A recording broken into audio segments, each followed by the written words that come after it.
Hello friends, आज की video में हम क्वाड्रेटिक फॉर्मूले को प्रूव्ड करेंगे और रूट्स का नेचर भी समझेंगे। तो आइए फिर करते हैं प्रूफ। तो सबसे पहले हम स्टैंडर्ड फॉर्म लिखते हैं क्वाड्रेटिक इक्वेशन की, जो कि ये होती है a x square plus b x plus c is equal to zero. अब मैं दोनों तरफ ए से डिवाइड कर देता हूँ।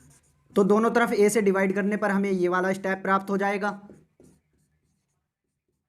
अब मैं इस स्टेप को परफेक्ट स्क्वायर के रूप में लिखना चाहता हूं, लेकिन अभी नहीं लिख सकता क्योंकि यहां पे कुछ चीज़ों की कमी है। तो मैं इस स्टेप को x प्लस वाई के होल स्क्वायर के रूप में लिखना चाहता हूं। मान लिया जब हमने इस स्टेप को इस रूप में लिख दिया तो ये फॉर्मूला खुलेगा भी। किस प्रकार खुलेगा कि x square plus 2xy plus y का स्क्वायर। तो यहाँ पे इस x का काम तो ये वाला x कर जाएगा और 2xy का काम ये वाली चीज करेगी। तो 2xy बराबर हो जाएगा b upon a x is equal to, तो ये वाला 2 एज इट इज और यहाँ पे x का काम x ही करेगा। अब यहाँ पे इस y की जगह ऐसी क्या वैल्यू रखूं ताकि ये सोल्व करके यही वाला स्टेप आ जाए। तो यहाँ पे हम y की जगह पे लेंगे b अपॉन 2a। तो दोस्तों बात वही बन जाएगी कि 2 से ये वाला 2 कैंसिल हो जाएगा और ये सोल्व करके बी एक्स बाई ए ही बचेगा और यही हमें चाहिए था, बी एक्स बाई ए। तो यहाँ पे इस y की वैल्यू ये हो गई। अब हम ये करेंगे इससे नेक्स्ट स्टेप में इस वाली वैल्यू का स्क्वायर करके उतना ही जोड़ लेंगे और उतना ही घटा लेंगे। तो नेक्स्ट स्टेप यह हो जाएगा x square plus b upon a x plus c upon a. तो ये तो सेम टर्म ऊपर वाली ही आ गई। अब एक्स्ट्रा ये होगा कि इसका होल स्क्वायर करो, तो इसका होल स्क्वायर हो जाएगा बी स्क्वायर अपॉन 4a का स्क्वायर। तो ये हमने ऐड किया, इतना ही हम घटा लेते हैं। तो b square upon 4a square is equal to zero. तो दोस्तों इससे ये कैंसिल हो जाएगा सोल्व करके, फिर ऊपर वाला ही स्टेप आ जाएगा। तो ये वाला स्टेप और ये वाला स्टेप एक ही बात है, सेम ही बात हो गई।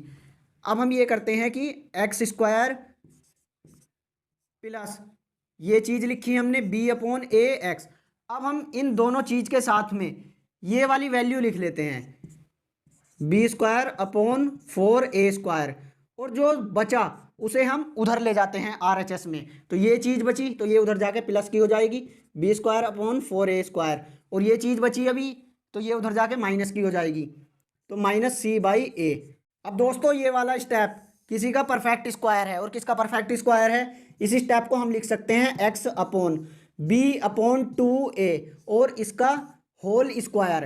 तो दोस्तों इसे हम सोल्व करेंगे तो सोल्व करके ये ऊपर वाला स्टेप ही बन जाएगा इज इक्वल टू, और यहाँ पे एलसीएम आ जाएगा 4a स्क्वायर। तो 4a स्क्वायर से 4a स्क्वायर कैंसिल होके ऊपर बी स्क्वायर ही आएगा और फिर a से एक a कैंसिल हो जाएगा, बचा 4a और 4a की c से मल्टीप्लाई हो जाएगी तो ये हो जाएगा 4ac। अब हम इस स्क्वायर को उधर ले जाते हैं तो ये हो जाएगा x plus b upon 2a is equal to b square minus 4ac upon 4a square. तो ये स्क्वायर रूट बन जाएगा। अब इस स्टेप को हम इधर सोल्व कर लेते हैं। तो इस स्टेप को फिर से लिख लेते हैं x plus b upon 2a is equal to square root b square minus 4ac upon 4a square. अब दोस्तों एक चीज और समझो, हर स्क्वायर रूट के अंदर से प्रत्येक वैल्यू प्लस माइनस दोनों में बाहर निकलती है। जैसे कि मैंने ये लिखा स्क्वायर रूट 25, तो यहाँ से प्लस माइनस 5 दोनों बाहर निकलेंगे। जैसे मैंने लिखा स्क्वायर रूट 36, तो यहाँ से भी प्लस माइनस 6 दोनों बाहर निकलेंगे। तो इसका प्लस 6 भी आंसर है और इसका माइनस 6 भी आंसर है। अब दोस्तों इसे सोल्व करते हैं x plus b upon 2a। तो इसी प्रकार जब इस स्क्वायर रूट से वैल्यूज बाहर आएंगी तो वो प्लस माइनस दोनों में बाहर आएंगी। तो बी स्क्वायर माइनस 4ac इस पे स्क्वायर रूट और यहां से बाहर निकल आएगा 2a x is equal to. अब हम इसे b अपॉन 2 को b अपॉन 2a को उधर ले जाते हैं तो ये हो जाएगा माइनस का b upon 2a plus minus b square minus 4ac square root upon 2a। अब हम यहाँ पे एलसीएम ले लेते हैं तो इसका एलसीएम बन जाएगा 2a ही एलसीएम हो जाएगा। और ये minus b plus minus square root b square minus 4ac। तो दोस्तों ये प्रूव्ड हो चुका, यही क्वाड्रेटिक फॉर्मूला है। और दोस्तों मैं आपकी जानकारी के लिए बता दूं कि ये फॉर्मूला हमारे इंडिया का ही कंट्रीब्यूशन है। 1025 AD में हमारे इंडिया के एक मैथमेटिशियन थे जिनका नाम था श्रीधराचार्य, उन्होंने ही इस फॉर्मूले को प्रूव्ड किया था। तो दोस्तों ये काफ़ी बड़ा योगदान है क्वाड्रेटिक इक्वेशन में हमारे देश का। और दोस्तों 10th के बोर्ड एग्जाम के हिसाब से ये फॉर्मूला काफ़ी इंपॉर्टेंट है। एग्जाम में ये फॉर्मूला डराइव्ड करने के लिए आता है 3 नंबर में। तो दोस्तों ये तो हम देख ही चुके हैं कि इस फॉर्मूले से हम बड़ी आसानी से किसी भी क्वाड्रेटिक इक्वेशन के x के मान निकाल सकते हैं। तो दोस्तों इस फॉर्मूले में ये जो प्लस माइनस है, इसका मतलब ये होता है कि यहाँ पे x के 2 मान हैं। एक मान तो इस प्रकार निकलेगा कि x is equal to minus b, एक बार तो यहाँ पे बीच में प्लस आ जाएगा, square root b square minus 4ac upon 2a, एक बार बीच में यहाँ पे माइनस आ जाएगा, तो minus b minus square root b square minus 4ac upon 2a। तो इस प्रकार ये x के 2 मान आते हैं, एक बार यहाँ पे प्लस लिखा जाता है, एक बार यहाँ पे बीच में माइनस लिखा जाता है। ये दोनों x ही उस क्वाड्रेटिक इक्वेशन के रूट्स कहलाते हैं।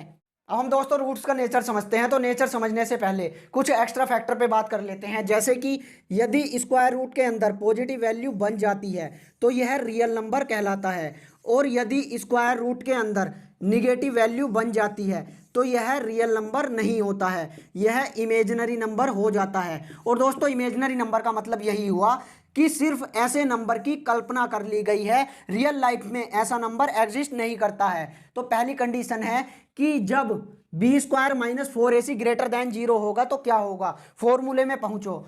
यहाँ पे B square minus 4ac greater than 0 होने का मतलब है इस स्क्वायर रूट के अंदर पॉजिटिव वैल्यू आ चुकी है। तो दोस्तों पहली कंडीशन में दोनों रूट्स रियल आएंगे और डिस्टिंक्ट आएंगे। डिस्टिंक्ट का मतलब दोनों की वैल्यू अलग अलग होगी। यदि एक रूट की वैल्यू 2 है तो दूसरा रूट कुछ और होगा, इस प्रकार। अब सेकंड कंडीशन, जब B square minus 4ac is equal to 0 होगा, तो अब यहाँ पे बी स्क्वायर माइनस 4ac की जगह पे 0 वैल्यू आ गई। तो इस कंडीशन में भी दोनों रूट्स रियल होंगे, लेकिन दोनों रूट्स की वैल्यू सेम होगी, दोनों एक जैसे होंगे। कि यदि एक रूट 3 आया है तो दूसरा रूट भी 3 ही होगा। अब थर्ड कंडीशन कि जब B square minus 4ac less than 0 होगा, तो इसका मतलब ये हुआ कि स्क्वायर रूट के अंदर नेगेटिव वैल्यू आ गई है। और हमने बात अभी की है कि जब स्क्वायर रूट के अंदर नेगेटिव वैल्यू आ जाती है तो रियल नंबर नहीं होता है। तो यहाँ पे जब यहाँ पे नेगेटिव वैल्यू बन जाएगी तो दोस्तों ये स्टेप यहीं पे ही रुक जाएगा, इससे आगे को हम सोल्व नहीं कर सकते हैं। और इस स्टेप के नीचे लिख देंगे it has no real roots. तो तीसरी वाली कंडीशन में रियल रूट्स नहीं आएंगे, दोनों इमेजिनरी रूट्स होंगे। और दोस्तों नेचर ऑफ रूट्स काफ़ी इंपॉर्टेंट टॉपिक है, यहाँ से बोर्ड एग्जाम में और कंपटीशन में डायरेक्ट एमसीक्यू क्वेश्चन बनते हैं। और क्वेश्चन इस प्रकार बनते हैं कि यदि B square minus 4ac greater than 0 है, या फिर B square minus 4ac is equal to 0 है, या फिर B square minus 4ac less than 0 है, तो बताओ रूट्स का नेचर कैसा होगा, और 4 ऑप्शन दे दिए जाएंगे। तो दोस्तों यदि आपको आज की क्लास से कुछ भी नया सीखने को मिला हो तो वीडियो को एक लाइक कर दीजिए, और चैनल पर नए हो तो चैनल को सब्सक्राइब कर लीजिए, और बेल नोटिफिकेशन को भी ऑन कर लेना ताकि आने वाली वीडियो की नोटिफिकेशन आपको मिल जाए। तो दोस्तों थैंक्स फॉर वॉचिंग, मिलते हैं नेक्स्ट वीडियो में।